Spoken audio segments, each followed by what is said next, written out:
मुख्यमंत्री जयराम ठाकुर ने अपने हमीरपुर जिला के भोरंज विधानसभा क्षेत्र में एक दिवसीय दौरे के दौरान 80 करोड़ के शिलान्यास और उद्घाटन कर जनता को सौगात दी है।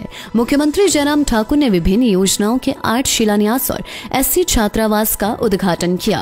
इस अवसर पर उद्योग मंत्री विक्रम सिंह, जनशक्ति विभाग के मंत्री महेंद्र सिंह, खाद्य आपूर्ति मंत्री राजेंद्र गर्ग, विधायक कमलेश कुमारी, नरेंद्र ठाकुर, HRTC के उपाध्यक्ष विजय अग्निहोत्री, जिलाध्यक्ष बलदेव शर्मा आदि मौजूद रहे। जनसभा के दौरान कोरोना महामारी से बचाव के लिए लोगों ने भी मास्क, सोशल डिस्टेंसिंग को अपनाया।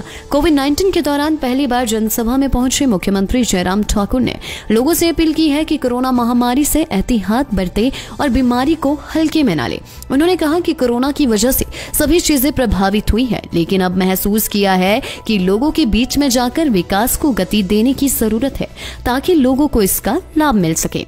इसी के चलते आज से प्रदेश का प्रवास शुरू किया है। स्कूलों के खोलने के निर्णय को सही ठहराते हुए मुख्यमंत्री जयराम ठाकुर ने कहा कि कोविड-19 अनलॉक के बाद धीरे धीरे सरकार ने सब कुछ खोलना शुरू किया है। उन्होंने माना कि शुरू में बसों और दुकानों में लोगों ने आवाजाही कम की थी, लेकिन अब ज्यादा है। उन्होंने उम्मीद जताई कि धीरे धीरे अगर स्कूल भी ठीक रहते हैं तो सुचारू ढंग से स्कूल भी चलाए जाएंगे। अगर परिस्थितियां विपरीत होती है तो सरकार इस फैसले पर पुनः विचार कर सकती है।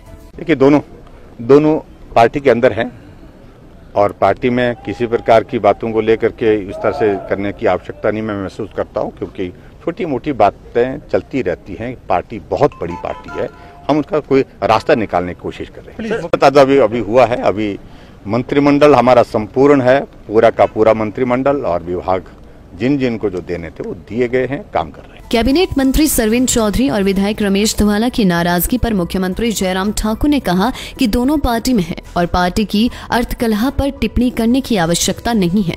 उन्होंने कहा कि भाजपा एक बड़ी पार्टी है और इसके लिए अंदर का रास्ता निकाला जाएगा। मुझे लगता है कि अनावश्यक रूप से जो लोग इन बातों की चर्चा कर रहे हैं, पहले वह थोड़ा सा फैक्ट्स को देखें कि बढ़ोतरी हुई कहाँ है। तथ्य के बिना बातें करने का कोई लाभ नहीं था कोविड का, जिसके कारण सामाजिक गतिविधियां प्रभावित हुई, राजनीतिक गतिविधियां भी प्रभावित हुई, और यहां तक मैं कह सकता हूं कि सरकारी कामकाज पर भी इसका असर निश्चित रूप से देखने को मिला, क्योंकि लॉकडाउन लंबे समय तक रहा। अनलॉक फेज में भी कामकाज में कठिनाइयां आ रही थी, लेकिन अब हमने अनुभव किया, महसूस किया कि लोगों के बीच में जा करके लोगों की समस्याओं के समाधान की दृष्टि से और विकास को गति देने की जो जरूरत है उसमें विलंब नहीं होना चाहिए। और विशेष तौर से जिन योजनाओं को शुरू करना है, जो योजना हमने बना करके तैयार की है, उनको लोगों को समर्पित करना है तो लोग उसका लाभ ले सके, इस दृष्टि से हमने प्रदेश का प्रवास अब शुरू किया है और आज से शुरुआत की है। पहले उनको भी हम ऐसा नहीं बोल सकते कि परफेक्शन। मैंने कहा कि अनुभव किसी को नहीं था, चाहे कितने लंबे समय से राजनीति में व्यक्ति होंगे, लेकिन किसी को अनुभव नहीं था इस लड़ाई को लड़ने का।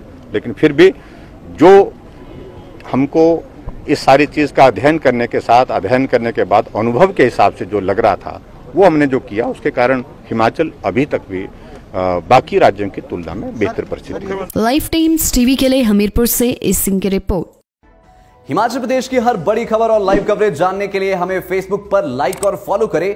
यूट्यूब पर हमें सब्सक्राइब करना मत भूलिएगा और 24 घंटे समाचार के लिए विजिट करें www